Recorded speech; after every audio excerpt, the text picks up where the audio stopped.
sorry. All circuits are busy now. Will you please try your call again later? If you tried to make a call from a landline today, you might have heard a message like that. See, dozens of agencies and businesses all across the state are reporting problems in making and receiving phone calls, with one of the biggest issues revolving around calling 911. And KCRG TV9's Abigail Curtin spoke with one emergency response expert on how they are trying to work around all of this. Well, obviously, in the case of an emergency, being able to quickly call 911 without issue is essential. But recent outages have left many of Eastern Iowa's emergency management agencies searching for other ways to ensure that no one misses out on the help that they need. Biggest issue has been 911 services. Of course, that's kind of the first thing we always look at. And that 911 service was disrupted for landline phones, but when you talk about mobile phones, those were getting through. That was Brett McIntyre with Polk County's Emergency Management Agency on the issues they've seen regarding landline phones.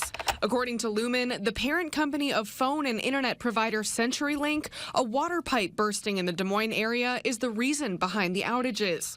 Though McIntyre says it's been difficult to pinpoint who is dealing with what problems. It really started to become a host of different issues. Some places, depending on if you were on a different provider, maybe unaffected, but maybe you had them for internet, and that brought things down and really started to get into a whole tangled web of other problems. And despite a majority of people relying on cell phones, McIntyre says landline outages can have big impacts on businesses. A large portion of the public has moved away from landlines. A lot of these other places are still on landlines. So you try to call a hospital to change a doctor's appointment on your cell phone, you may not be getting through. Currently, there's no timeline as to when the lines would be fully functional. But until then, McIntyre recommends making important calls from cell phones, and if necessary, flagging down a neighbor or passerby to use theirs in the case of an emergency. Though he also warns that businesses with automatic alarm systems should be wary too, as the dispatch centers responding to those calls may not get the calls right away.